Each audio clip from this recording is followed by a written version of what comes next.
Isang pagkakamali ang ituring akong mahina. Habang nagpapakasasa kayo sa yaman ng anak ko, nilulunok ko ang bawat pang-iinsulto. Palamunin ka lang dito, durugo ang puso ko sa binitawan mong salita, Marco. Ngunit ang bawat kasinungalingang isinalin ko ay magiging lason na lalaslas sa inyong karangyaan. Tapos na ang pagiging sunod-sunuran. Ngayon, handa na ba kayong harapin ang paghihiganti ng isang inang walang ititira sa inyo? Pambungad. Isang pagkakamali ang ituring akong mahina. Habang nagpapakasasa kayo sa yaman ng anak ko, nilulunok ko ang bawat pang-iinsulto. Palamunin ka lang dito, durugo ang puso ko sa binitawan mong salita, Marco. Ngunit ang bawat kasinungalingang isinalin ko ay magiging laso na lalaslas sa inyong karangyaan. Tapos na ang pagiging sunod-sunuran. Ngayon, handa na ba kayong harapin ang paghihiganti ng isang inang walang ititira sa inyo? Kabanata 1. Pangalan ng pasyente, Clara Valdez. Kalagayan, 12 linggong nagdadalang tao. Pangunahing sponsor, Marco Mercado. Pondo para sa medikal at bagong tirahan. Maya Mercado Educational Trust Fund at pagsasangla ng titulo ng lupa numero T 452. Ang malamig na liwanag mula sa screen ng laptop ay tumama sa pagod na mukha ni Yumi. Sa kanyang kaliwang kamay, mahigpit niyang hawak ang isang paboritong medyas ng kanyang anak na si Maya. Natahimik niyang tinatahi dahil ayaw bilhan ni Marco ng bago. 2:00 ng madaling araw. Pinipilit niyang idilat ang kanyang mabibigat na mata para tapusin ang libreng pagsasalin ng medical file na ito para sa isang VIP client ng kumpanya. Ginagawa niya ang lahat ng sakripisyong ito, kinakaya ang puyat at pagod, para lamang matiyak na magkakaroon ng magandang kinabukasan ang kanyang anak at para hindi na siya sumbatan pa ng kanyang asawa at biyenan. Bumuo ng karayom sa kanyang hintuturo. Isang patak ng dugo ang kumalat sa paboritong medyas ni Maya, ngunit wala siyang naramdamang hapdi sa kanyang balat. Ang tunay na sakit ay sumiklab sa kanyang dibdib, tila isang malaking tipak ng yelo na dumurog sa kanyang mga tadyang. Tumigil ang pagtibok ng kanyang puso sa loob ng ilang segundo. Nanuyo ang kanyang lalamunan na parabang pinuno ng pinong bubog. Nabitawan niya ang medyas. Ang maliit at pamilyar na kwarto, na dati ay nagbibigay sa kanya ng ginhawa, ay biglang naging isang masikip na kabaong na pilit sumasakal sa kanyang hininga. Namanhid ang kanyang mga binti at braso habang nakatitig sa mga salitang nakasulat sa screen. Paano ninyo nagawang nakawin ang kinabukasan ng sarili mong anak para lamang ibigay sa babae mo, Marco? Tila bumalik ang kanyang gunita kaninang hapon nang buong lakas na ibinagsak ng kanyang biyenang si Doña Elvira ang makapal na folder na iyon sa ibabaw ng hapagkainan. Walang utang na loob. Pinakain na nga namin ang pamilya mo noong naghihingalo ang tatay mo. Tapos ngayon magrereklamo ka na pagod ka sa pag-aalaga kay Maya? Matulis, malamig. At punong-puno ng pandidiri ang boses ni Doña Elvira. You're just a useless wife, Yumi. Palamunin. Isalin mo iyang dokumento na yan para sa VIP client namin. Make yourself useful for once, dahil kulang pa ang buong buhay mo pambayad sa utang mo sa pamilya Mercado. Wala siyang sinagot noon. Yumuko lamang siya, nilunok ang pait ng panghihiya, at nagtimpla ng gatas para kay Maya. Sinabi niya sa sarili na ang pagyuko ay hindi tanda ng pagkatalo, kundi isang kalasag para hindi na madamay ang bata sa gulo. Ngunit ngayon, ang kalasag na yon ay wasak na. Tinitigan muli ni Yumi ang screen. Hindi lamang buntis ang babaeng madalas ipagpaalam ni Marco na kasama niya sa mga business trips. Ang pinakamalalang bahagi na tila punyal na umikot sa kanyang bituka ay ang pinagmulan ng pondo. Ang trust fund ni Maya. Ang perang araw-araw niyang pinagdarasal at ipinagkakait sa sarili na gastusin, ang perang inipon niya mula sa barya-baryang natitira sa allowance na ibinibigay ni Marco ay ninakaw. At ang titulo ng lupa.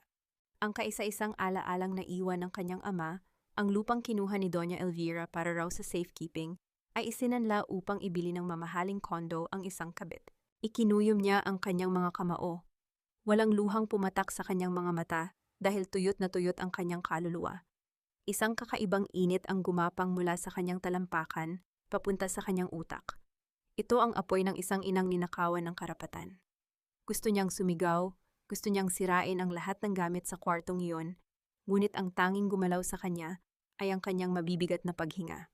Dahan-dahan siyang tumayo mula sa upuan at naglakad palapit sa kama kung saan mahimbing na natutulog si Maya. Ang inosenteng mukha ng kanyang anak, na walang kamalay-malay na ibinenta na ng sariling ama, ang kanyang kinabukasan, ay lalong nagpabaon ng patalim sa kanyang puso. Nanginginig ang kanyang mga kamay habang maingat niyang kinukumutan ang bata. Ang bawat pagdampi ng kanyang daliri sa pisngi ni Maya ay isang piping sumpa na hindi niya hahayaang magwagi ang mga demonyong nakapaligid sa kanila. Biglang naputol ang katahimikan ng madaling araw nang marinig niya ang mabigat na yabag ng mga paa mula sa labas ng kwarto. Ang tunog ng pagpihit ng doorknob ay umalingaw-ngaw sa kanyang pandinig na parang pagkasa ng baril. Nakatitig si Yumi sa pintuan. Bumubukas ito at sa likod niyon ay ang lalaking kinilala niyang asawa, ang lalaking pumatay sa kanyang pangarap at nagnakaw sa buhay ng kanyang anak. Paano niya itatago ang nag-aapoy na galit habang natutulog ang demonyo sa kanyang tabi? Bumukas ang pinto at kasabay nito ay ang pagpasok ng isang pamilyar na anino. Ang hangin sa kwarto ay biglang napuno ng matapang at matamis na halimuyak. Nang mamahaling pabango ng ibang babae. Isang amoy na lalong nagpakulo sa dugong na nananalaytay sa mga ugat ni Yumi. Pumasok si Marco, nagluluwag ng kanyang necktie, at ang unang ginawa ay sulyapan si Yumi ng isang tinging puno ng pagkasuklam. Bakit gising ka pa? Nakatunganga ka na naman imbes na asikasuhin ang mga gamit ko para bukas. Sunod-sunod at matalim na bungad ni Marco. Ibinagsak niya ang kanyang sapatos sa sahig na tila isang haring naghihintay ng serbisyo. Nasaan ang asul kong polo? Hindi mo pa napaplansa? Gusto mo ba talagang magmukha akong walang kwenta sa harap ng mga kliyente ko dahil sa kapabayaan mo? My God, Yumi, I provide everything for this family, tapos simpleng pamamalansya hindi mo magawa ng maayos. Tinitigan ni Yumi ang lalaking nasa harap niya. Ito ang asawang ipinagmamalaki ng pamilya Mercado, ang lalaking nagwawaldas ng perang ninakaw mula sa kinabukasan ng sarili nitong anak. Gusto niyang isigaw sa pagmumukha nito ang lahat ng kasinungalingang natuklasan niya sa laptop. Gusto niyang itanong kung masarap bang matulog sa bagong kondo ni Clara habang ang anak niya ay halos walang mabilihang bagong sapatos. Ngunit alam ni Yumi na kapag sumabog siya ngayon, wala siyang laban sa impluensya at pera ng kanyang biyenan. Pababagsakin muna niya sila bago niya ipakita ang kanyang mga ngipin. Ipaplansa ko na, mahinang sagot ni Yumi. Walang emosyon ang kanyang boses, isang malamig na maskara upang itago ang nag-aalab na impyerno sa kanyang dibdib. Tumalikod siya at tahimik na inihanda ang plansahan. Ang bawat paglapat ng mainit na bakal sa lukot na tela ay naglalabas ng makapal na singaw, kasabay ng bawat buntong hiningang pinipigilan niyang kumawala. Gusto niyang idiin ang kumukulong bakal sa dibdib ng kanyang asawa, ngunit sa halip, tinitigan niya ang bawat hibla ng polo nito. Ang paghihiganti ay hindi ginagawa ng madalian. Ito ay pinaplansa at pinaghahandaan, katulad ng ginagawa niya ngayon. Pagsapit ng umaga, tinago ni Yumi ang pamamaga ng kanyang mga mata sa likod ng isang matamis na ngiti habang inihahatid niya si Maya sa gate ng eskwelahan. Nakasuot ang bata ng kanyang lumang uniforme na pinagtiyagaan niyang tahiin kagabi. Lumuhod si Yumi para magpantay ang kanilang mga paningin. Inayos niya ang ilang hibla ng buhok na tumatakip sa maamo at inosenteng mukha ng kanyang anak. Mag-aral ng mabuti, anak. Mahal na mahal ka ni Mama, bulong ni Yumi, habang marahang idinadampi ang kanyang mga labi sa noo ni Maya. Ipinikit niya ang kanyang mga mata sa sandaling iyon, ninanamnam ang init ng balat ng kanyang anak. Ito ang kanyang lakas. Ito ang dahilan kung bakit hindi siya susuko. Hinding-hindi niya papayagan na lumaking alipin ng mga merkado ang kaisa-isa niyang kayamanan. Pagkaalis ni Maya, nagtungo si Yumi sa isang maliit, madilim at maingay na internet cafe sa kanto, malayo sa mga matang maaaring magsumbong sa kanyang biyenan. Dito, malayo sa karangyaan ng mansyon, sinimulan niyang saliksikin ang mga batas tungkol sa medical fraud at insurance theft. Maingat niyang inilista sa isang maliit na kwaderno ang mga legal na butas na maaari niyang gamitin laban sa mga dokumentong pinapasalin sa kanya. Habang binubusisi niya ang mga nasave niyang kopya ng medical file ni Clara mula sa kanyang telepono, isang detalye ang nakapukaw sa kanyang atensyon. Sa pinakababang bahagi ng pahina ng billing statement, may isang misteryosong numero ng telepono na walang nakapangalan. Hindi ito numero ng bangko ni Marco o ng ahensya ni Doña Elvira. Kaninong numero ito at bakit ito nakatago sa mga patagong bayarin? Habang malalim siyang nag-iisip, biglang pumunit sa kanyang konsentrasyon ang marahas na pagyanig ng kanyang cellphone sa ibabaw ng mesa. Isang hindi kilalang numero ang tumatawag. May kaba sa kanyang dibdib nang pindutin niya ang sagot. Hello, Mrs. Mercado. Ito po ang Billing and Emergency Department ng klinika ni Miss Clara Valdez. Mabilis at tila tarantang boses ng isang nurse sa kabilang linya. Nakuha po namin ang numero ninyo sa form ng asawa ninyo bilang secondary contact. Kailangan po sana naming makausap agad si Mr. Marco Mercado. May matinding pagdurugo po ang pasyente at kailangan namin ng kumpirmasyon niya para sa agarang operasyon dahil posibleng mawala ang bata. Napatigil ang paghinga ni Yumi. Nakatingin lamang siya sa umaandar na oras sa screen ng kanyang umaalingaw na telepono habang ang marahas na pagyanig nito ay nanunuot hanggang sa kanyang mga buto. Sa kabila ng balitang narinig noong nakaraang gabi tungkol sa pagdurugo ni Clara, pinili ni Yumi ang manahimik. Hindi niya ipinasa ang mensahe kay Marco, hinayaan niyang mga pasatakot at taranta ang kanyang asawa. Ngunit mukhang mabilis na agapan ang sitwasyon dahil pagsapit ng linggo, muling naging entablado ng pagkukunwari ang mansyon ng mga merkado para sa kanilang lingguhang salo-salo. Ang init sa loob ng kusina ay halos sumasakal kay Yumi habang patuloy niyang hinahalo ang nagbabalang pulang sarsa ng kaldereta sa ibabaw ng nag-aapoy na kalan. Ang mga patak ng pawis ay dahan-dahang gumugulong mula sa kanyang noo, bumabasa sa gulanit niyang apron. Mula sa malawak na dining room, naririnig niya ang malalakas na tawanan ng mga piling kaibigan ni Doña Elvira at ilang kamag-anak ng pamilya.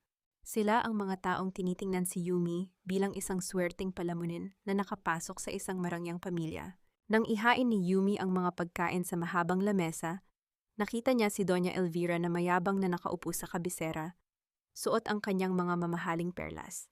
Katabi nito si Marco na kunwari ay nakikinig sa kwentuhan ng mga bisita, ngunit ang mga kamay nito sa ilalim ng lamesa ay abala sa mabilis na pagte-text. Sa paglapit ni Yumi para magsalin ng tubig, nasulyapan niya ang reflection ng screen ng telepono ni Marco sa makintab na kutsara sa tabi ng plato nito. Isang mensahe mula kay Clara ang nabasa niya. Ligtas na ang baby natin, kailangan ko ng pambayad sa gamot bukas. Mabuti na lang talaga at napaka-responsable at maabilidad nitong si Marco. Malakas na saad ni Doña Elvira, sapat para marinig ng lahat ng naroroon habang nakatingin ng matalim kay Yumi. Kung umasa lang ang pamilyang ito sa barya-baryang kinikita ng asawa niya sa pagsasali ng mga kung ano-anong papel, baka tuyo at bagoong lang ang ipapakain natin sa inyo ngayon. Ang isang lalaki dapat marunong magtaguyod, hindi yung kinakaladkad lang ng isang pabigat na asawa. Bahagyang nagtawanan ng ilang bisita, habang ang iba naman ay umiwas ng tingin dahil sa hiya. Ngumiti si Marco at mayabang na sumagot. Siyempre naman ma, I always make sure my family gets the best. Lahat ng sakripisyo gagawin ko para sa kanila. Hindi kumibo si Yumi. Nanatiling tuwid ang kanyang likod habang inilalapag ang mangkok ng mainit na sabaw sa harap ni Marco. Ngunit sa isang iglap, tila bahagyang nawala ng balanse ang kanyang kamay. Ang kumukulong sabaw ay diretsong tumapon sa kandungan at binti ng kanyang asawa. Napadaing si Marco sa matinding sakit habang mabilis na tumayo at ipinagpag ang kanyang basang pantalon. Ano ba? Ang tanga-tanga mo naman. Are you blind? Ang mahal ng pantalon na ito, sinira mo pa. Wala ka talagang kwenta. Napatayo rin si Doña Elvira na nanlilisik ang mga mata sa galit. Wala ka talagang modo. Pinapahiya mo kami sa harap ng mga bisita ko. Kung hindi ka marunong magsilbi ng maayos sa kusina, lumayas ka sa paningin ko. Pasensya na po, medyo nanginginig lang ang kamay ko dahil sa pagod. Mahinahong tugon ni Yumi. Walang takot o luha sa kanyang mga mata, tanging isang malamig na kapayapaan na lalong nagpagalit kay Marco. Yumuko siya upang pulutin ang mga natapon, ngunit sa bawat segundo ng kanyang pagkakaluhod, ipinangako niya sa sarili na ito na ang huling beses na yuyuko siya sa pamilyang ito.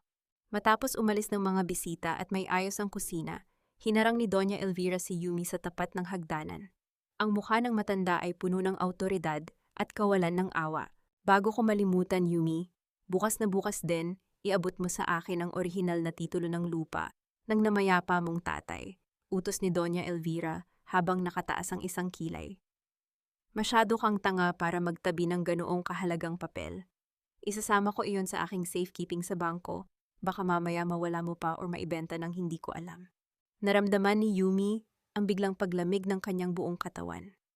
Ang titulo ng lupang iyon ang kaisa-isang huling alaala ng kanyang ama, ang lupang pinagbuhusan nito ng dugo at pawis bago mamatay.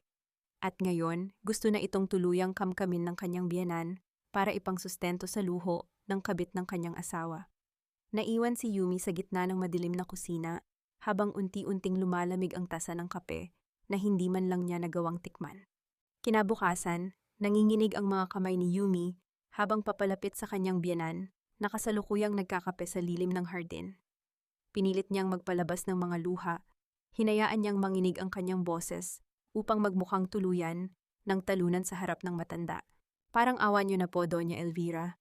Huwag niyo muna po sanang kunin ang titulo ng lupa ni Papa.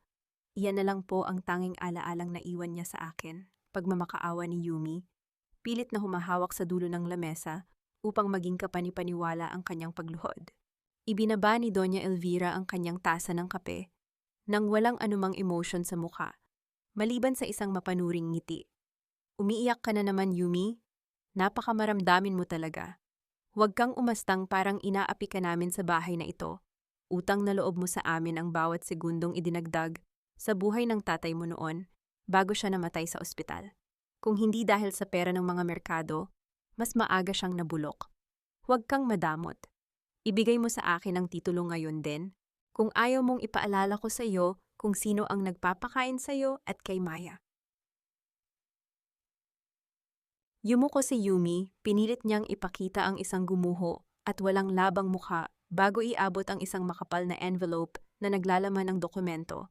Mabilis itong hinablot ni Doña Elvira mula sa kanyang kamay nang walang pasalamat. Ayan, mabuti naman at natuto ka ring sumunod, palamunin.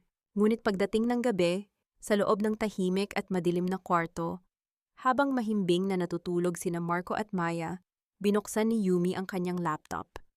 Ang kanyang mga kamay, na kanina ay nanginginig sa takot, ay naging matatag at mabilis sa ibabaw ng keyboard. Wala na ang takot sa kanyang mga mata. Tanging ang lamig ng isang determinadong ina ang nandoon. Hinarap niya ang mga medical documents ni Clara na ipinasasalin sa kanya ni Marco. Nais ng pamilya Mercado na mag-claim ng $1,000,000 mula sa isang international na kumpanya ng siguro para sa pagbubuntis at emergency treatment ni Clara sa ibang bansa. Kailangan nila ng isang perpektong pagsasalin sa Ingles upang patunayan na ang lahat ay nangyari dahil sa isang biglaang aksidente at hindi isang dating karamdaman. Dito nagsimula ang tahimik na pagganti ni Yumi. Gamit ang kanyang malalim na kaalaman sa terminolohiyang medikal, dahan-dahan at patago niyang binago ang mga salita. Ang acute gestational hemorrhage na sakop ng emergency insurance ay isinalin niya bilang isang malalang pre-existing condition na hindi kailanman babayaran ng kumpanya. Alam ni Yumi na ang mga eksperto sa Amerika ay mabilis na makakapansin sa maliliit na detalyeng ito na kanyang itinanim sa bawat pangungusap.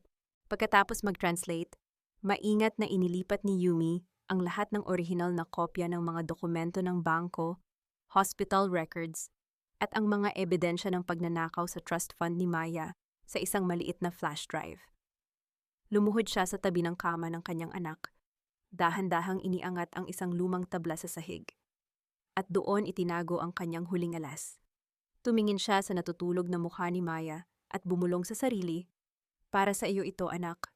Kaunting tiis na lang, babawiin natin ang buhay na ninakaw nila sa atin."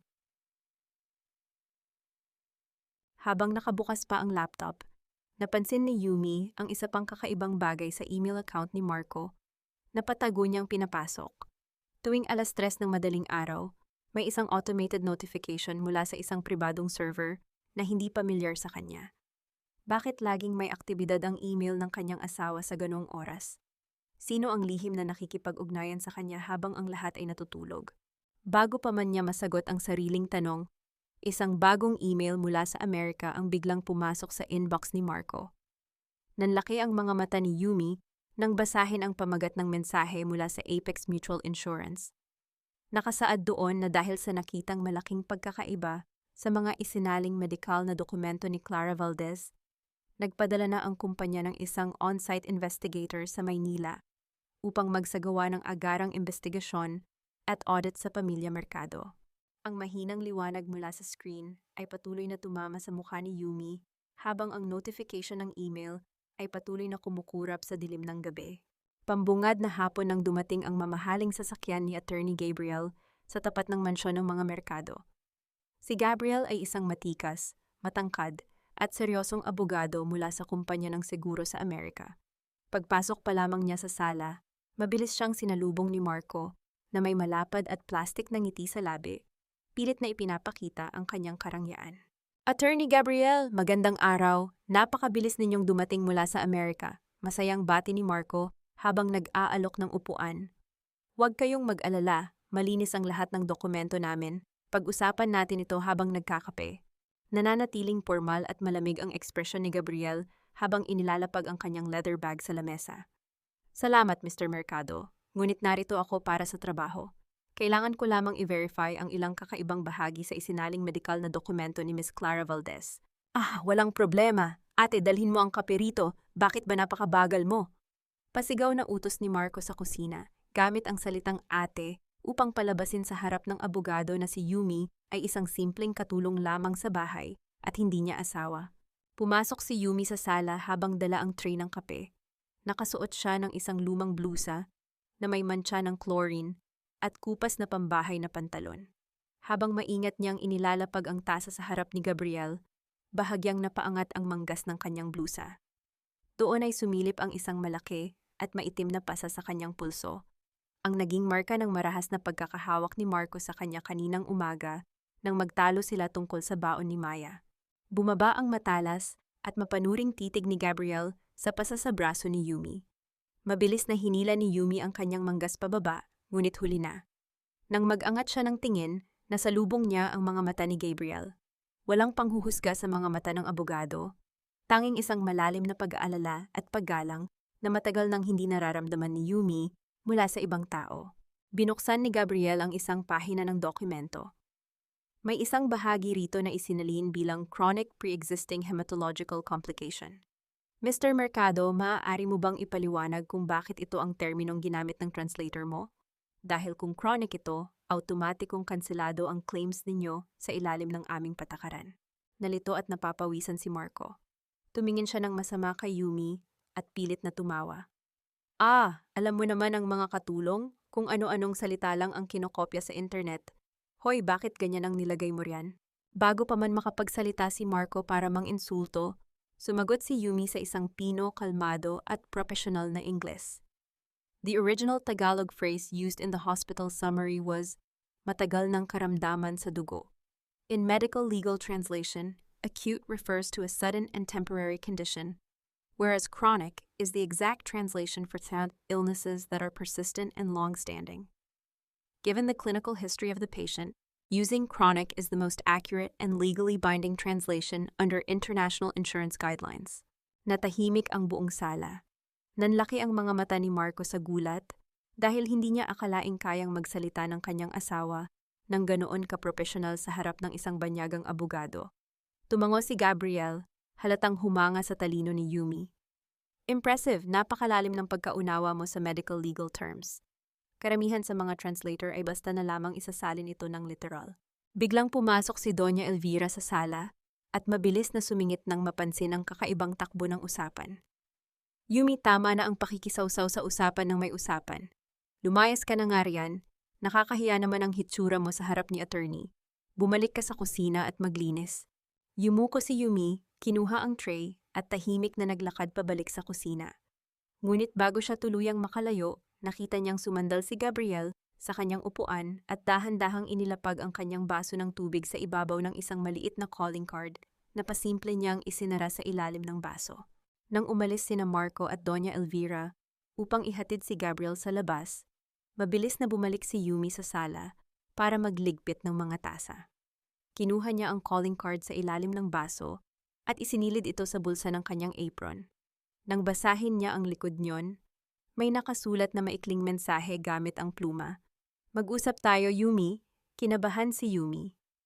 Paano nalaman ni Gabriel ang kanyang tunay na pangalan gayong ate lamang ang tawag sa kanya ni Marco sa buong oras ng kanilang pag-uusap? Ang maliit na piraso ng papel sa kanyang bulsa ay tila nagbigay ng isang mainit na liwanag sa gitna ng kanyang madilim na mundo. Pumili si Yumi ng isang maliit at tagong kapehan sa labas ng lungsod upang makipagkita kay Gabriel.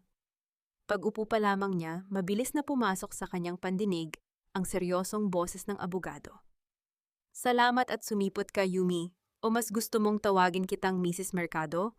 Pambungad ni Gabriel habang tinititigan siya ng diretso. Bahagyang natigilan si Yumi. Paano mo nalaman ang pangalan ko?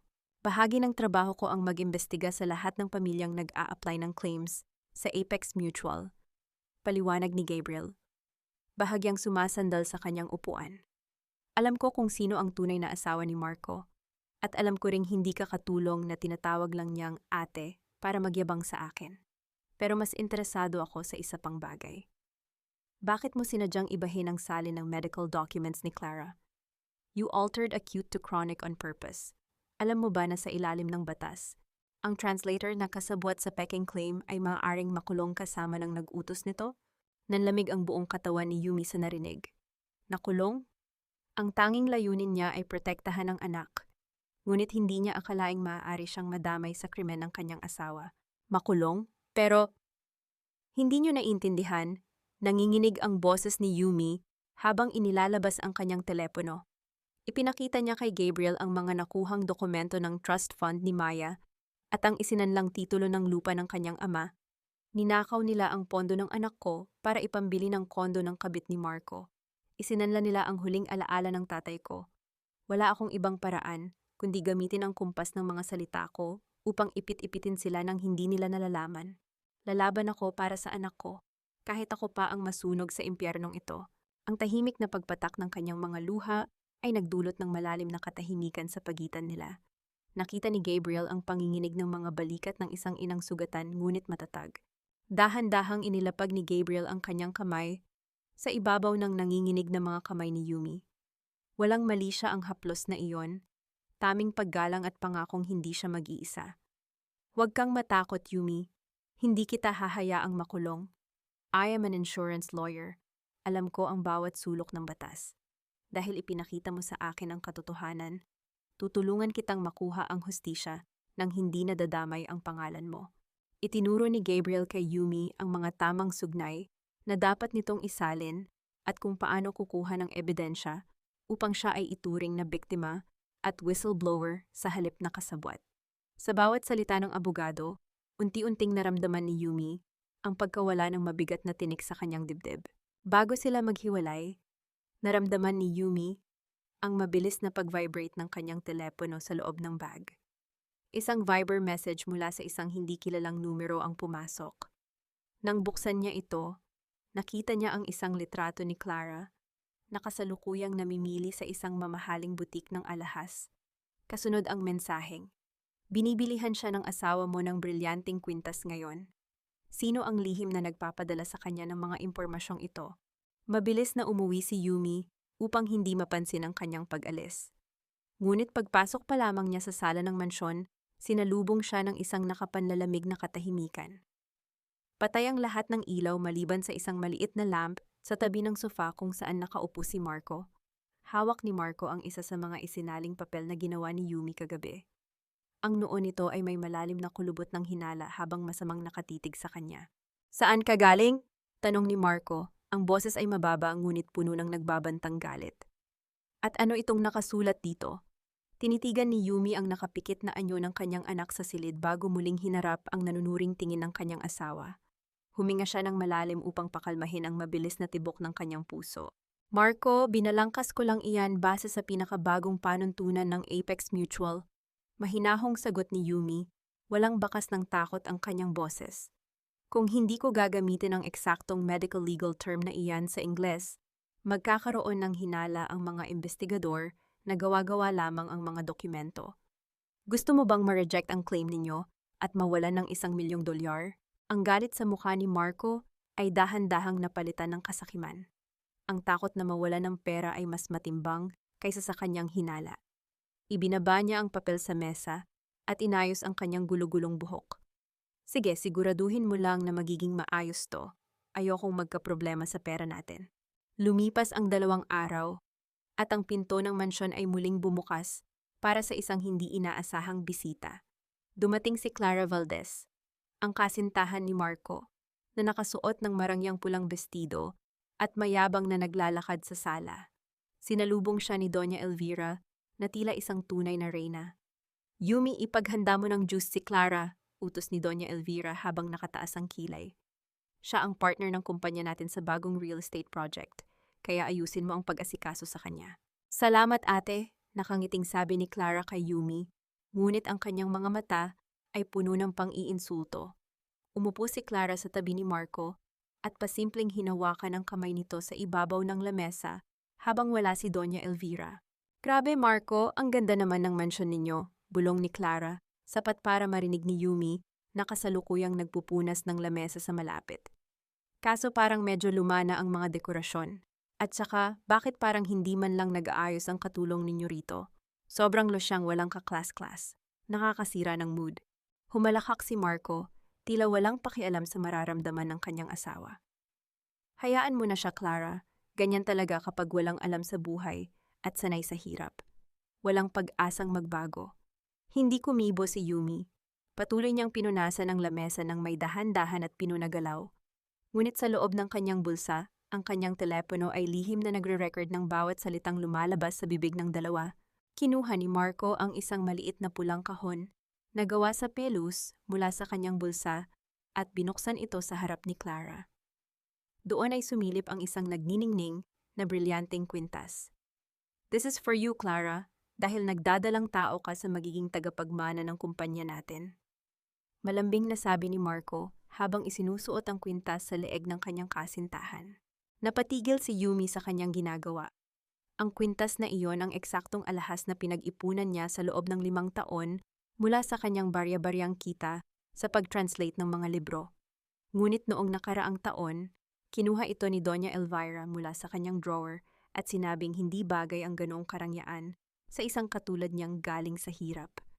At ngayon, ibinigay ito ng kanyang asawa sa babaeng sumisira sa kanyang pamilya. Isang matinding hapdi ang gumapang sa dibdib ni Yumi.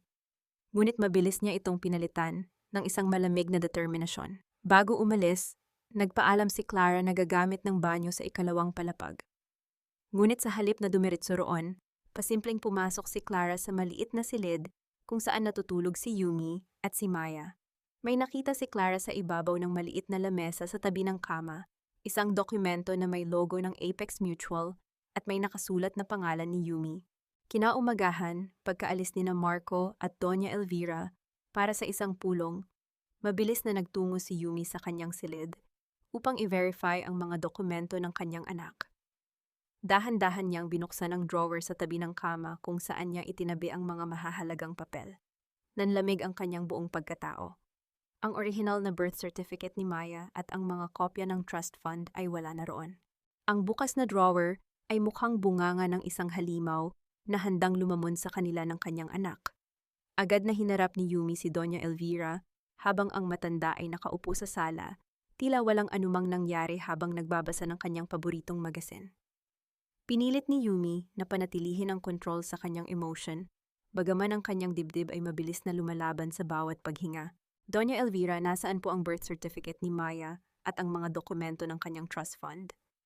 Tanong ni Yumi, ang boses ay nanginginig ngunit may sapat na lakas. Nawawala po sa drawer ng aking kwarto. Ibinaba ni Doña Elvira ang magasin at tiningnan siya ng may malalim na panghahamak. Nasa akin, bakit magrereklamo ka? Wala kang alam sa tamang pagtatago ng mahahalagang papel, baka mamaya ay sunugin mo pa o mawala ng tuluyan. Mas ligtas ang mga dokumento ng aking apo sa aking mga kamay kaysa sa isang pabigat na katulad mo.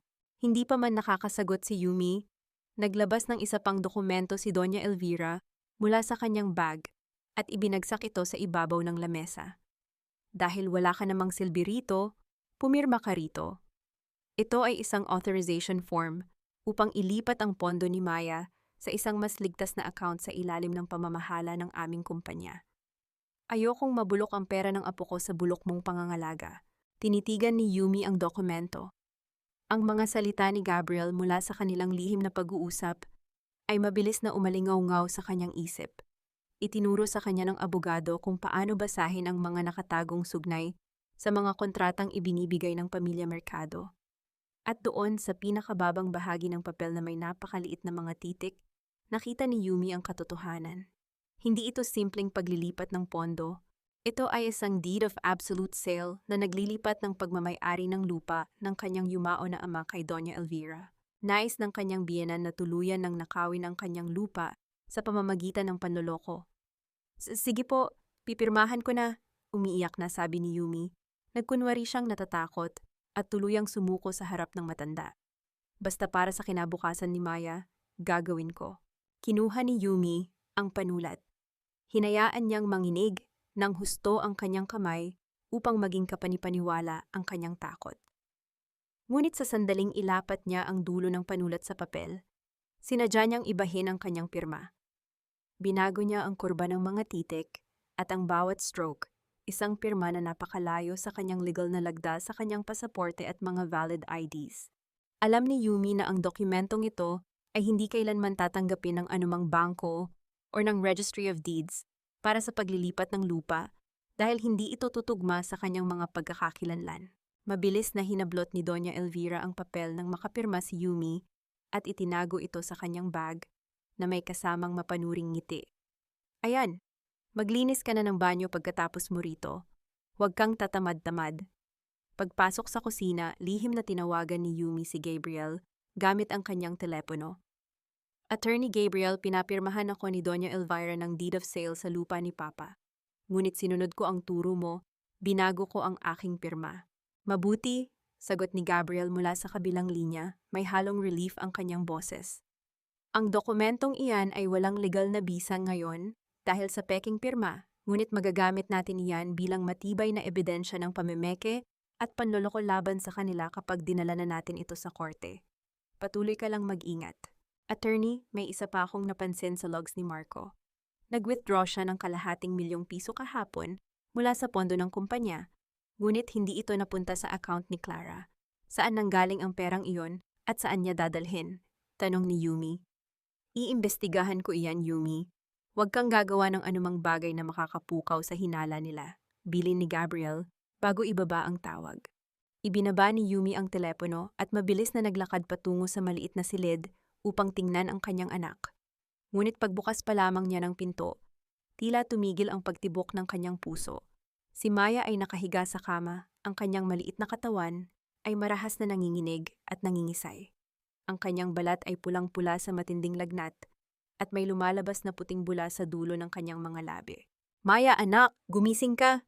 Ang matinding tili ng takot at pighati ni Yumi ay pumunit sa katahimikan ng gabi habang mabilis niyang niyayakap ang nanginginig na katawan ng kanyang anak. Binuhat ni Yumi ang nanginginig na katawan ni Maya at mabilis na tumakbo palabas ng mansyon. Walang sino man sa mga katulong o driver ang nagtangkang tumulong sa kanya dahil sa takot kay Doña Elvira. Sa gitna ng dilim at malamig na ulan, pumara si Yumi ng isang lumang taxi. Habang patuloy na lumuluha, paulit-ulit niyang tinatawagan ang numero ni Marco. Ngunit walang sumasagot.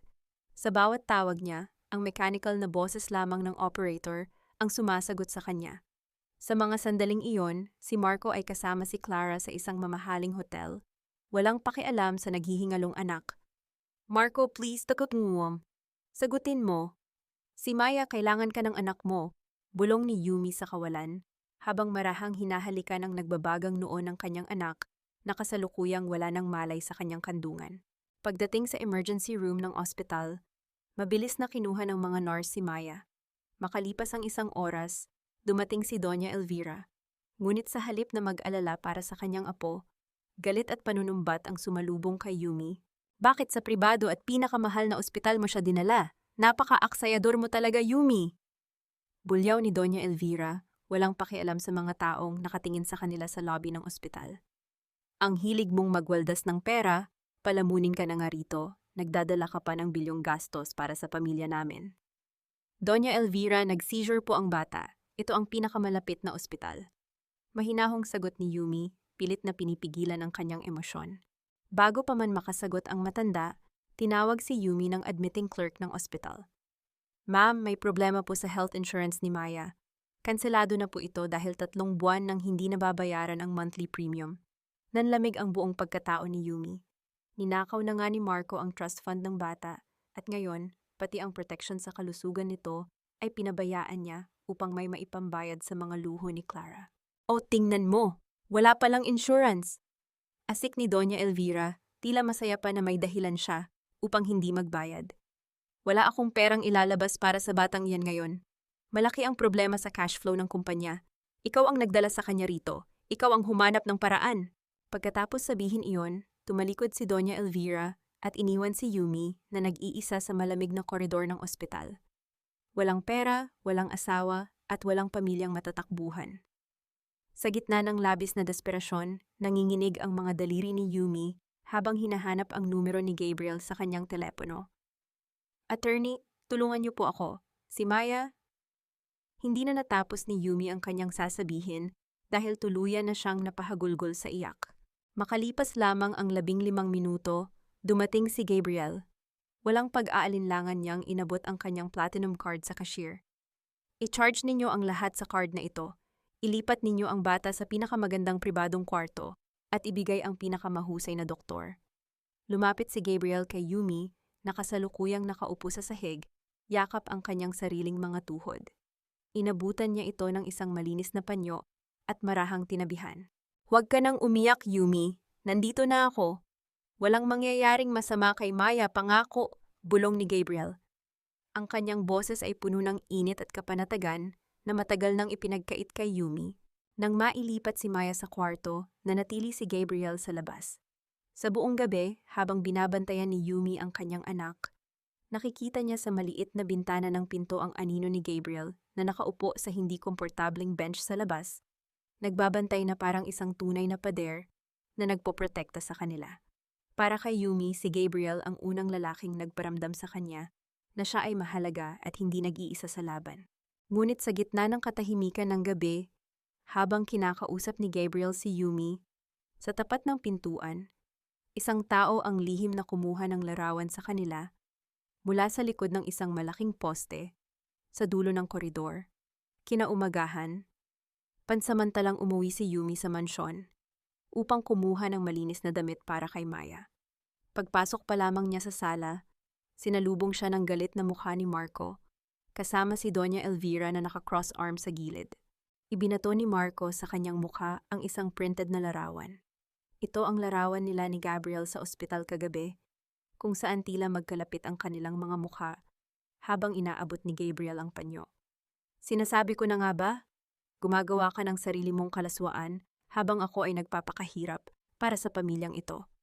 Sigaw ni Marco, ang kanyang mukha ay puno ng pangit na galit at selos. Sino ang lalaking iyan, Yumi? Paano mo nakuha ang kapal ng mukha na makipagkita sa ibang lalaki habang nakatira ka sa ilalim ng bubong ko at ginagamit ang pera ko? Bulyaw ni Marco habang dinuduro ang mukha ni Yumi. You are living under my roof, tapos gagawa ka ng sarili mong kalaswaan? Mukha kang kawawa sa harap ko pero sa likod ko, may kalandian ka na pala. Tinitigan siya ni Yumi ng mga matang walang anumang emosyon, malamig, tuyo at walang bakas ng takot. Dahan-dahan niyang pinulot ang larawan sa sahig at hinarap ang galit na mukha ng kanyang asawa. Si Attorney Gabriel iyan, ang investigador ng Apex Mutual. Saad ni Yumi, ang boses ay kasing lamig ng yelo. At alam mo ba kung bakit siya ang kasama ko sa ospital kagabi, Marco? Dahil dinala ko roon si Maya na nag-aagaw buhay dahil sa seizure. Tinawagan kita ng 2 dosenang beses, ngunit hindi mo sinasagot ang telepono mo. Nasaan ka ba kagabi habang ang anak mo ay halos mamatay na sa lagnat? At alam mo ba kung bakit si attorney ang nagbayad ng billing? Dahil nang iswipe ko ang card para sa insurance ni Maya, sinabi ng ospital na kanselado na ito. 3 buwan nang walang bayad. Sino ang nag-cancel niyon, Marco? Bahagyang napaatras si Marco, ang kanyang matapang na anyo ay mabilis na napalitan ng kaba. Nag-iwas siya ng tingin habang pinapawisan ng noo. May mahalagang meeting ako sa mga investors. Gabi na iyon at ang insurance nagkaroon lang ng error sa sistem ng bangko. Sumingit si Doña Elvira, mabilis na lumapit upang ipagtanggol ang kanyang anak. Huwag mong pagtaasan ng boses ang anak ko. So what kung nagkaroon ng error sa insurance? Responsibilidad mo bilang ina na siguraduhing maayos ang bata. At bakit ka humihingi ng tulong sa ibang lalaki? Gusto mo ba kaming mapahiya? Mag-impake ka na at lumaya sa bahay na ito. Alam ni Yumi na kapag umalis siya ngayon, hindi pa tapos ang kanyang plano. Hindi pa niya nakukuha ang sapat na ebidensya para maipakulong sila at mabawi ang lupa ng kanyang ama pati ang trust fund ni Maya. Kailangan niyang manatili sa loob ng mansyon hanggang sa araw ng anibersaryo ng kumpanya. Ipinikit ni Yumi ang kanyang mga mata. Nilunok ang kanyang natitirang dignidad at muling isinuot ang maskara ng isang mahina at talunang asawa. Papasensya na po. Nagkamali ako, bulong ni Yumi, dahan-dahang yumuko habang nanginginig ang boses. Natakot lang po ako para kay Maya kagabi kaya hindi ko na alam ang aking ginagawa. Huwag niyo po akong palayasin, Doña Elvira, Marco. Gagawin ko ang lahat ng gusto ninyo, huwag niyo lang akong ilayo sa anak ko. Magpapakababa ako, basta hayaan niyo lang akong alagaan si Maya. Nang makita ang kanyang pagluhod, muling bumalik ang kayabangan sa mukha ni Marco. Humalakhak ito ng bahagya. Mabuti at alam mo ang lulugaran mo rito sa bahay na ito. Magpasalamat ka at maawain kami ng mama. Nang hapon ding iyon, habang naglilinis si Yumi sa kusina, narinig niya ang patagong usapan ni na Doña Elvira at Marco sa sala. Isasama natin si Clara sa darating na grand anniversary ng kumpanya sa susunod na linggo. Utos ni Doña Elvira sa kanyang anak. Ipakikilala natin siya bilang bagong co-owner ng ating bagong housing project. Sa ganitong paraan, mas mabilis nating maililipat ang mga ari-arian bago pa man magkaroon ng duda ang mga foreign partners. Napakapit ng mahigpit si Yumi sa hawak niyang baso. Nais nilang gamitin ang anibersaryo upang opisyal na ilipat ang lupa ng kanyang ama kay Clara. Biglang naputol ang kanyang pag-iisip nang marinig niya ang pagkatok sa pinto ng mansyon. Isang delivery rider ang nag-abot ng isang malaking envelope na galing sa Amerika, direkta mula sa opisina ng Apex Mutual Insurance. Nakasulat sa tapat niyon ang pangalan ni Marco Mercado. Mabilis na kinuha ni Yumi ang envelope at dinala ito sa sala. Pagkakita pa lang ni Marco sa envelope, mabilis niya itong hinablot mula sa mga kamay ni Yumi. Ang mukha nito ay napuno ng matinding pag-asa at kasakiman. Naaprubahan na ba ang kanilang $1 million na claim para kay Clara? Ang marahas na tunog ng pagpunit ng papel ay umalingaw-ngaw sa sala habang mabilis na binubuksan ni Marco ang envelope upang basahin ang nilalaman nito. Yes, ma, approved na ang conditional contract ng Apex. At nandoon na rin ang draft ng kontrata para sa benta ng lupa. Humahangos na sigaw ni Marco habang iwinawagayway ang mga papel sa sala. Ang kanyang mga mata ay nanlilisik sa labis na kasakiman. Mabilis na lumapit si Doña Elvira, kinuha ang dokumento, at tiningnan ito ng may malaking ngiti.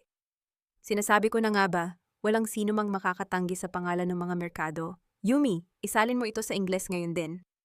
Kailangan nating ibalik ito sa Apex bago ang anibersaryo ng kumpanya sa susunod na linggo. At siguraduhin mong perpekto ang pagkakasalin dahil kung hindi, malaking gulo ang haharapin mo sa akin. Opo, ipaglalaanan ko ito ng oras ngayong gabi, mahinahong sagot ni Yumi. Yumuko siya upang itago ang isang lihim ng ngiti. Ang patibong na matagal niyang inihanda ay sa wakas ay nasa kanyang mga kamay na. Nang sumapit ang hating gabi, habang ang buong mansyon ay nakalubog sa katahimikan, naupo si Yumi sa harap ng kanyang laptop. Sa tabi nito ay ang mga tala at gabay na ibinigay sa kanya ni Gabriel. Ang kanyang mga daliri ay mabilis at walang pag-aalinlangang sumayaw sa ibabaw ng keyboard. Hindi lamang simpleng pagsasalin ang ginawa ni Yumi. Sa bawat talata ng kontrata para sa seguro at sa paglilipat ng lupa, maingat niyang isinama ang mga legal na sugnay na magpapabagsak sa pamilya Mercado, mga poison words na binalangkas ni Gabriel. Sa bahagi ng medical claim para kay Clara, isinalin niya ang pahayag sa paraang direktang umaamin si Marco na ang lahat ng impormasyong ibinigay ay gawa-gawa lamang upang makakuha ng pera. Sa bahagi naman ng paglilipat ng lupa ng kanyang ama, isinama niya ang isang sugnay na nagsasabing ang orihinal na may-ari ay pinilit lamang sa pamamagitan ng pananakot at pagnanakaw ng pagkakakilanlan, dahilan upang maging walang bisa ang anumang pirma sa kasunduan. Sa paningin ng isang taong hindi malalim ang kaalaman sa legal na Ingles, ang mga pangungusap na ito ay magmumukhang karaniwan at formal na bahagi ng kontrata. Ngunit para sa mga abogado ng Apex Mutual, ito ay isang malinaw na pag-amin sa krimen. Kinaumagahan, inabot ni Yumi ang natapos na salin kay Doña Elvira at Marco. Hinaplos ng kanyang biyenan ang papel at binasa ang ilang bahagi nito. Mabuti naman at maayos ang pagkakasalin mo rito. Walang mali. Mayabang na puna ng matanda. Bulag sa sariling kayabangan at kawalan ng alam sa tunay na kahulugan ng mga salita. Mabilis na pinirmahan ni na Marco at Doña Elvira ang mga dokumento bago dinala sa kanilang pinagkakatiwalaang notaryo publiko upang gawing opisyal ang kasunduan. Nang hapon ding iyon, lihim na nakipagkita si Yumi kay Gabriel sa likod ng isang tahimik na simbahan upang ibigay ang kopya ng mga pinirmahang kontrata. Tiningnan ni Gabriel ang mga papel at isang pambihirang ngiti ang sumilip sa kanyang seryosong mukha. Napakatalino mo, Yumi, bulong ni Gabriel habang binibigyan siya ng isang malalim at mapayapang titig. Sa pagpirma nila sa mga dokumentong ito, opisyal na nilang pinirmahan ang kanilang sariling warrant of arrest. Hindi na nila matatakasan ng batas. Konting tiis na lang, malapit na tayong lumaya. Attorney, may isa lang akong inaalala, mahinang sabi ni Yumi. Ang notaryo publiko na pinagdalhan nila ng papel ay matagal ng kaibigan ng pamilya Mercado. May napansin kaya siya sa mga sugnay bago niya ito tinatakan? Huwag kang mag-alala kahit mapansin niya, ang tatak ng notaryo ay patunay lamang na ang mga pirma ay totoo. At ang mga pirmang iyon ay sapat na para sa korte, paniniguro ni Gabriel. Ngunit ang kapanatagan ni Yumi ay mabilis na naglaho kinabukasan.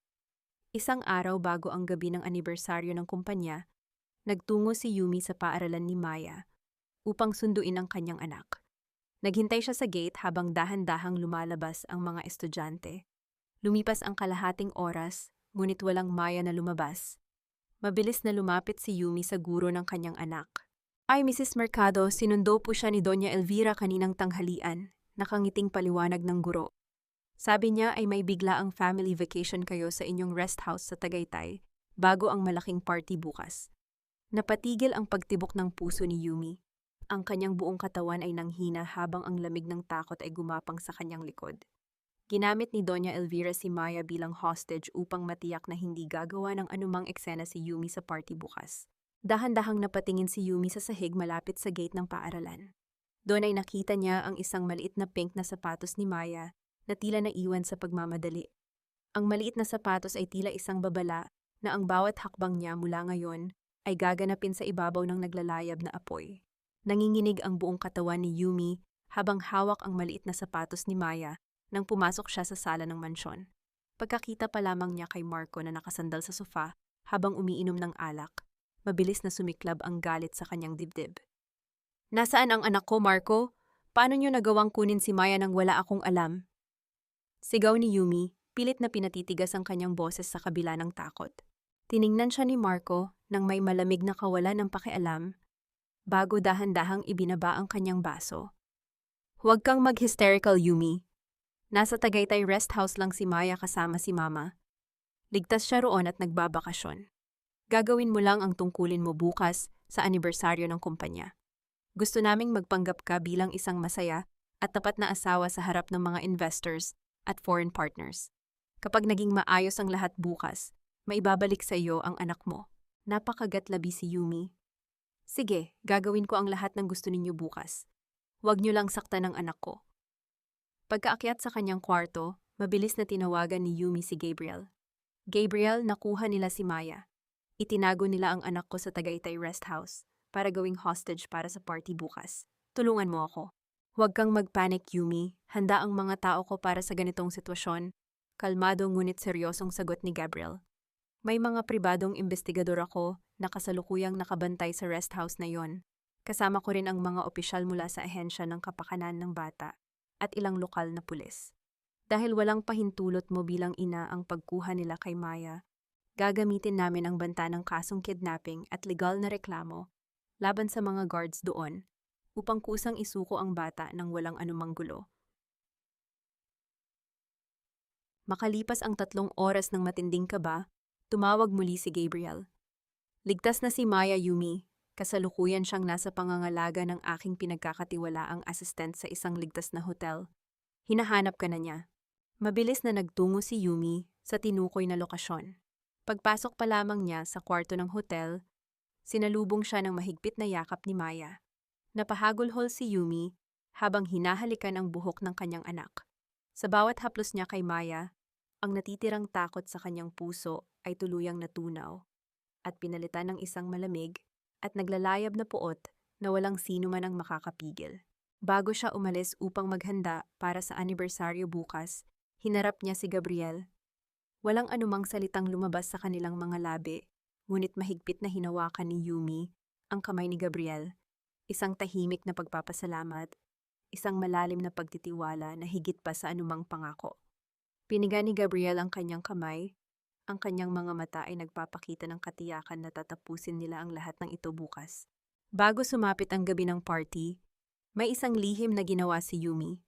Noong nakaraang linggo pa niya pinalitan ng pekeng kopya ang orihinal na titulo ng lupa ng kanyang ama bago pa man ito hingin ni Doña Elvira. Ngunit saan niya itinago ang tunay at orihinal na titulo ng lupa na magiging huling selyo sa kanyang tagumpay? Ang lihim na ito ay nananatiling nakatago sa isang lugar na walang sino mang makakahula. Dumating ang gabi ng grand anniversary ng Kumpanya Mercado. Hindi na suot ni Yumi ang kanyang mga lumang damit pambahay. Nakasuot siya ng isang napakaganda, elegante at pino na itim na bestido na nagpapakita ng kanyang tunay na ganda at lakas. Ang kanyang buhok ay maayos na nakapusod at ang kanyang mukha ay may simpleng kolorete ngunit puno ng awtoridad. Naglakad siya patungo sa pintuan ng grand ballroom ng hotel kung saan gaganapin ang selebrasyon. Nang bumukas ang malalaking pinto ng salamin, pumasok si Yumi ng may tuwid na likod. Hindi na siya ang takot na asawa, kundi ang reyna ng isang tahimik na bagyo na handang sumira sa buong kaharian ng mga merkado. Ang bawat paghakbang ng kanyang matataas na sapatos sa makintab na marmol ay lumikha ng isang mabigat at may bisa na tunog na umalingaw-ngaw sa buong bulwagan. Pambihirang karangyaan ang sumalubong sa mga panauhin sa loob ng grand ballroom ng isang mamahaling hotel. Ang mga kristal na dekorasyon ay nagniningning sa ilalim ng mga malalaking ilaw at ang buong silid ay napuno ng mga kilalang personalidad sa lipunan, mga foreign investors at mga mamamahayag. Sa gitna ng entablado, nakatayo si Doña Elvira na may suot na mamahaling gown habang mayabang na nakangiti sa mga kamera. Katabi niya si Marco na nakasuot ng terno, tila isang matagumpay na negosyante na nasa rurok ng tagumpay. Kasama rin nila si Clara na may suot na brilyanteng kwintas na ninakaw mula sa mga naipon ni Yumi, tila reyna na nagpapakasasa sa yaman na hindi naman sa kanya. Umakyat si Marco sa podium upang magtalumpati. Isang malaking karangalan ang makasama kayo sa gabi ng anibersaryo ng Kumpanya Mercado. Panimula ni Marco na may malawak na ngiti. Sa gabi pong ito, nais ko ring ipakilala ang ating bagong co-owner at co-partner sa proyektong ito, Miss Clara Valdez. Siya ang magdadala sa ating kumpanya sa bagong antas ng tagumpay. Tumingin si Marco kay Clara ng isang malambing na titig sa harap ng lahat ng tao, habang si Doña Elvira naman ay masayang pumapalakpak. Ngunit ang palakpakan ay dahan-dahang naputol nang pumasok si Yumi sa entablado. Ang kanyang marahang paglakad ay may kasamang kakaibang bigat na nakakuha sa atensyon ng lahat. Ang kanyang simpleng itim na bestido ay nagmukhang pinaka-elegante sa loob ng bulwagan. Nanlaki ang mga mata ni Marco sa gulat at galit. Lihim siyang lumapit kay Yumi at bumulong ng gigil na gigil. "What are you doing here? Bumaba ka rito bago kita kaladkarin palabas. Don't ruin this night." Hindi natinag si Yumi. Diretso siyang lumakad patungo sa mikropono at kinuha ito mula sa stand. Huminga siya ng malalim, hinarap ang daan-daang bisita at ang mga kamera ng media at nagsimulang magsalita sa isang pino, ngunit napakamapangyarihang boses. "Magandang gabi sa inyong lahat," panimula ni Yumi, ang boses ay umalingaw-ngaw sa buong bulwagan. "Nais ko pong dugtungan ang talumpati ng aking asawa. Bilang sertipikadong medical legal translator ng Kumpanya Mercado, ako po ang nag-translate ng mga kontrata na ipinagmamalaki niya ngayon. At nais ko pong ibahagi sa inyo ang tunay na nilalaman ng mga dokumentong pinirmahan ni na Marco Mercado at Doña Elvira kaninang umaga." Sa isang iglap, ang malalaking screen sa likod ng entablado na nagpapakita ng logo ng Kumpanya Mercado ay biglang kumurap at nagbago. Lumitaw sa screen ang mga malalaking larawan ng mga orihinal na dokumento. Ang opisyal na ulat ng pagbubuntis ni Clara na nagpapakita na si Marco ang ama, ang bank logs na nagpapatunay ng pagnanakaw ng trust fund ni Maya upang ibili ng kondo si Clara, at ang kontrata ng Apex Mutual kung saan nakasulat sa Ingles ang opisyal na pag-amin ni Marco sa malaking insurance fraud at pagnanakaw ng lupa ng ama ni Yumi. Isang matinding bulungan ang gumuho sa buong bulwagan. Ang mga mamamahayag ay mabilis na nagsimulang kumuha ng mga larawan. Ang mukha ni Doña Elvira ay nawalan ng kulay habang mabilis na napahawak sa kanyang dibdib. Anong kabalastugan ito? Patayin niyo ang screen na yan, tili ni Doña Elvira sa mga katulong, ngunit walang sino mang sumunod sa kanya. Kasabay ng kaguluhan, bumukas ang malalaking pinto sa dulo ng ballroom. Pumasok si Gabriel na may kasamang mga opisyal mula sa Anti-Fraud Commission at ilang armadong pulis. Seryoso at matatag ang bawat hakbang ni Gabriel patungo sa entablado. Ako po si Attorney Gabriel, kinatawan ng Apex Mutual at ng batas. Malakas na pahayag ni Gabriel na narinig ng buong bulwagan. Narito kami upang ihain ang warrant of arrest at investigation order laban kina Marco Mercado at Doña Elvira Mercado para sa kasong medical insurance fraud, pagnanakaw ng pondo at pamimeke ng dokumento. Nang mapansin ang pagpasok ng mga pulis, dahan-dahang napaatras si Clara, sinusubukang sumingit sa gitna ng nagkakagulong mga bisita upang patagong makatakas. Tatakas ba siya ng ganoon kadali? Ngunit si Marco, dahil sa labis na kahihiyan at galit nang makitang gumuguho ang kanyang buong mundo, ay tuluyan nang nawalan ng sariling bait. Nanlisik ang kanyang mga mata habang nakatitig kay Yumi. "Ikaw, sinira mo ang buhay ko!" Sigaw ni Marco habang marahas na sumugod patungo kay Yumi, nakataas ang kanyang kamay upang saktan ang kanyang asawa sa gitna ng entablado. Walang takot na nanatiling nakatayo si Yumi, ngunit sa huling segundo, may isang kamay na mabilis na humarang sa braso ni Marco. Kasabay nito, ang tunog ng pagbagsak ng baso ng alak na nabasag sa makintab na marmol ay pumunit sa sigawan ng mga tao. "Huwag mong hahawakan ang asawa mo, Mr. Mercado. Tapos na ang pananakot mo sa kanya." Mabilis at seryosong pahayag ni Gabriel habang mahigpit na hinahawakan ang braso ni Marco. Sa isang mabilis na tulak, napaatras si Marco at agad na hinalikan ng dalawang pulis ang kanyang mga kamay upang ilagay ang malamig na kadena ng posas sa likod ng kanyang likuran. "Bitawan niyo ako, mayaman ako. Hindi niyo alam kung sino ang pamilya Mercado." Sigaw ni Marco habang nagpupumiglas, ngunit mas lalo lamang siyang pinigilan ng mga pulis na walang pakialam sa kanyang kayabangan. Sa tabi ng entablado, sinubukan ni Clara na sumingit sa emergency exit upang makatakas. Ngunit bago pa man niya mahawakan ang hawakan ng pinto, hinarang na siya ng dalawang investigador na nakasuot ng formal na terno. "Miss Clara Valdez, kasama ka sa warrant of arrest bilang kasabwat sa insurance fraud at pagtanggap ng mga nanakaw na pondo mula sa trust fund ng isang menor de edad." Seryosong pahayag ng investigador. "Wala akong alam. Si Marco ang nagbigay sa akin ng lahat ng iyan. Siya ang may kasalanan. Huwag niyo akong isama rito." Tili ni Clara, ang kanyang mukha ay napuno ng pangit na takot habang pilit na kinakalag ang hawak ng mga pulis sa kanyang braso. Tumingin siya kay Yumi ng isang matalim na titig, ngunit wala na siyang magagawa. Nang makitang tuluyan ng gumuho ang kanilang kaharian, si Doña Elvira ay tuluyang nanghina. Nawalan siya ng lakas sa kanyang mga tuhod at dahan-dahang lumuhod sa makintab na marmol na sahig. Sa harap ng daan-daang bisita na dati ay yumuyuko sa kanya, gumapang siya palapit kay Yumi at mahigpit na hinawakan ang dulo ng itim na bestido nito. "Yumi, paano mo nagawa ito sa amin? Walang utang na loob." Pagmamakaawa at panunumbat ni Doña Elvira habang dumadaloy ang mga luha sa kanyang kulubot na mukha. "Kami ang nagligtas sa tatay mo noong nag-aagaw buhay siya sa ospital. Kung hindi dahil sa pera ng mga merkado, matagal nang nabulok ang pamilya mo sa hirap. Ito ba ang kabayaran sa lahat ng tulong namin sa iyo?" Tiningnan ni Yumi ang kanyang biyenan mula sa kanyang pagkakatayo. Walang galit sa kanyang mga mata, tanging isang malalim at malamig na kapayapaan. Dahan-dahan niyang hinila ang dulo ng kanyang bestido mula sa nanginginig na hawak ni Doña Elvira. "Binayaran ko na ang utang na loob ko sa inyo, Doña Elvira," pino at mariing sagot ni Yumi. Ang bawat salita ay may kasamang bigat ng maraming taon ng paghihirap.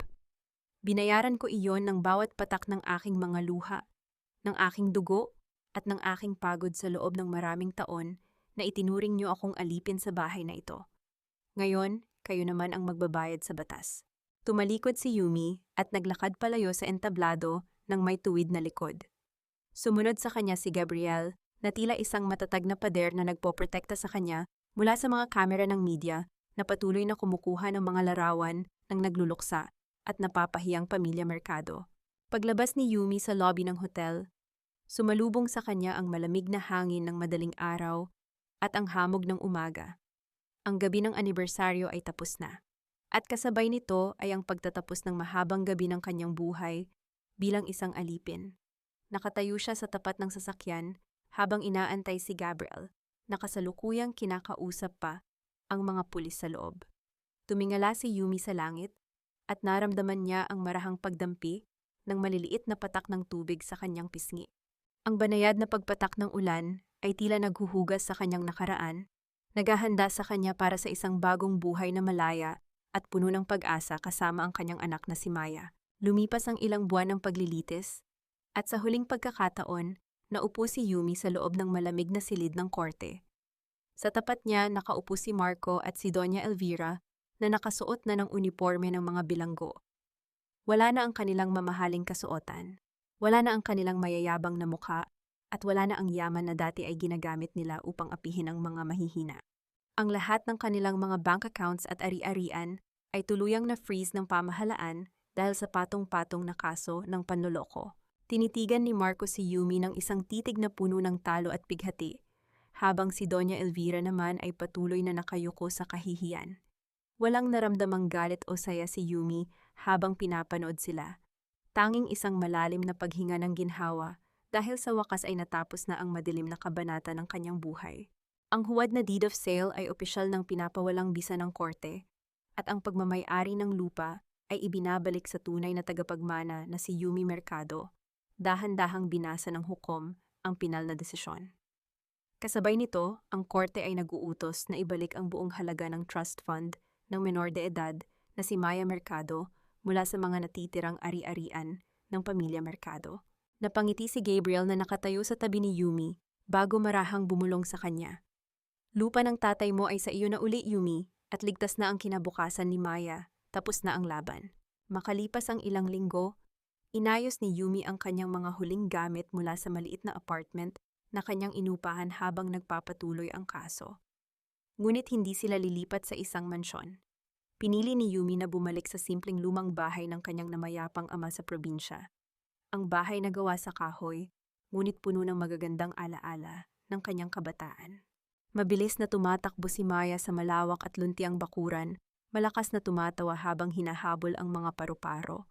Ang kanyang kalusugan ay tuluyan ng bumalik, at ang kanyang mukha ay wala ng bakas ng takot o sakit. Dumating si Gabriel na nakasuot lamang ng simpleng kasuotan upang tulungan silang maglipat ng mga huling kahon. Wala sa kanya ang formal na anyo ng isang kilalang abogado mula sa Amerika.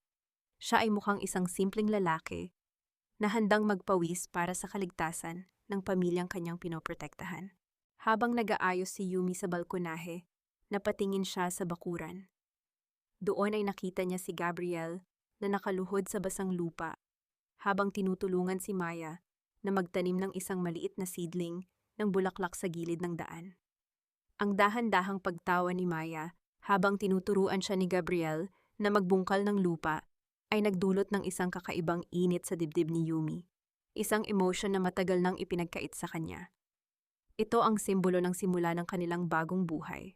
Nang sumapit ang hapon, tumayo si Gabriel sa tabi ni Yumi sa balkonahe habang pinapanood ang dahan-dahang paglubog ng araw sa likod ng mga bundok. "How do you feel, Yumi?" Mahinahong tanong ni Gabriel. Ang kanyang boses ay puno ng kapayapaan. "Magaan ang pakiramdam, Gabriel. Parang ngayon ko lang ulit naramdaman na malaya akong huminga ng walang takot sa bukas." Nakangiting sagot ni Yumi habang nakatingin sa malayo. Tinitigan siya ni Gabriel ng isang malalim at mapayapang titig. Alam ng abogado na ang puso ni Yumi ay marami pang sugat na kailangang hilumin mula sa kanyang nakaraang kasal, at handa siyang maghintay ng walang anumang pilit o pagmamadali. "I'll always be here, Yumi. Kahit anong mangyari, mananatili ako sa tabi mo," bulong ni Gabriel. Dahan-dahang inabot ni Gabriel ang kanyang kamay kay Yumi. Ang kanyang palad ay nakabukas. Hindi upang puwersahin siyang humawak, kundi bilang isang alalay at paanyaya para sa isang bagong kinabukasan na puno ng respeto at tunay na pag-ibig. Napatingin si Yumi sa nakabukas na palad ni Gabriel bago dahan-dahang tumingin sa kanyang malalalim at mapagkakatiwalaang mga mata. Handa na ba ang kanyang puso na magmahal muli pagkatapos ng lahat ng kanyang pinagdaanan? Ang pagsungaw ng gintong liwanag ng araw sa likod ng mga dambuhalang ulap ay tila naging sagot sa kanyang tahimik na tanong. Lumipas ang 5 taon ng tahimik at mapayapang pamumuhay. Ang dating simpleng bahay kahoy ng namayapang ama ni Yumi ay tuluyan ng naisaayos. Napaliligiran ngayon ng isang malawak at luntiang hardin na puno ng mga namumukadkad na bulaklak. Sa loob ng kanyang maliit ngunit maayos na opisina, abala si Yumi sa pagre-review ng mga dokumento. Siya na ngayon ang nagtatag ng Wika ng Pag-asa, isang matagumpay na freelance translation agency na naglalayong tulungan at bigyan ng kabuhayan ang mga kababaihang nakaranas ng karahasan sa pamilya. Ang kanyang talino at kakayahan sa wika, ang mga bagay na dati ay minata at binaliwala ng pamilya Mercado, ay naging kanyang pinakamalaking sandata upang makatayo sa sarili niyang mga paa. May isang simpleng sobrang puti na nakalapag sa gilid ng kanyang mesa. Ito ay galing sa bilangguan kung saan kasalukuyang nagsisilbi ng kanyang parusa si Marco. Sa loob niyon ay may liham na naglalaman ng mga salita ng pagsisisi, humihingi ng tawad para sa lahat ng sakit na naidulot nito kay Yumi at kay Maya. Dahan-dahang hinawakan ni Yumi ang liham. Wala na siyang naramdamang galit, walang sakit, at walang pagnanais na gumanti. Ang puot ay isang mabigat na kadena at matagal na niya itong tinanggal sa kanyang leeg. Pinatatawad na kita, Marco, hindi dahil karapat-dapat ka sa aking patawad, kundi dahil karapat-dapat kaming maging malaya ni Maya mula sa anino ng iyong nakaraan, bulong ni Yumi sa sarili. Ipinasok niya ang sulat sa pinakailalim na drawer ng kanyang mesa, isang pagpapatunay na ang lalaking iyon ay bahagi na lamang ng isang saradong kabanata na hinding-hindi na niya papayagang makapasok muli sa kanyang buhay. Lumabas si Yumi sa balkonahe ng bahay, dala ang isang mainit na tsaa. Ang sikat ng araw sa hapon ay dahan-dahang gumugulong sa kanyang balat, nagbibigay ng kakaibang ginhawa. Mula sa kanyang likuran, naramdaman niya ang marahang pagdampi ng 2 kamay sa kanyang mga balikat. Lumapit si Gabriel, ang kanyang asawa, na may dalang malapad at tapat na ngiti. Yumuko si Gabriel at marahang hinalikan ang tuktok ng kanyang ulo bago iniabot ang isang platito ng biskwit. You've been working hard today, Mrs. Alcantara? Baka naman pwedeng magpahinga muna ang pinakamahusay na translator ng buhay ko? Biro ni Gabriel, ang kanyang boses ay puno ng pagmamahal at malalim na respeto. Natawa ng bahagya si Yumi at isinandal ang kanyang ulo sa dibdib ng kanyang asawa. Salamat, Gabriel. Masarap ang tsaa. Mula sa hardin sa ibaba, mabilis na tumakbo si Maya patungo sa kanila. Ang bata na ngayon ay 10 taong gulang na, ay mukhang napakasigla, malusog, at may mga matang nagniningning sa kaligayahan. Hawak niya ang isang sariwang bulaklak na kakapitas pa lamang niya. Mama, Papa Gabriel, tingnan ninyo! Namukadkad na ang itinanim nating bulaklak kaninang umaga. Masayang sigaw ni Maya habang ipinapakita ang pulang rosas. Lumuhod si Gabriel upang salubungin ng yakap si Maya, habang si Yumi naman ay dahan-dahang yumakap sa kanilang dalawa. Sa gitna ng kanilang yakap, napatingin si Yumi sa malawak na langit na nagsisimula ng magkulay ginto dahil sa paglubog ng araw. Naunawaan niya na ang tunay na lakas ay hindi nasusukat sa ingay ng galit o sa bigat ng panunumbat. Ang tunay na lakas ay nasa tahimik na pagmamahal ng isang ina na handang gawin ang lahat para sa kaligtasan ng kanyang anak at sa karunungan na gamitin ang sariling talino upang makawala sa kadena ng pang-aabuso. At ang tunay na pag-ibig ay hindi kailanman nananakit o nagnanakaw. Ito ay nagpoprotekta, gumagalang, at nagbibigay ng kapayapaan. Sa wakas, ang kanyang puso ay tuluyan ng nakasumpong ng tunay na kapayapaan at paghilom sa ilalim ng bagong simula.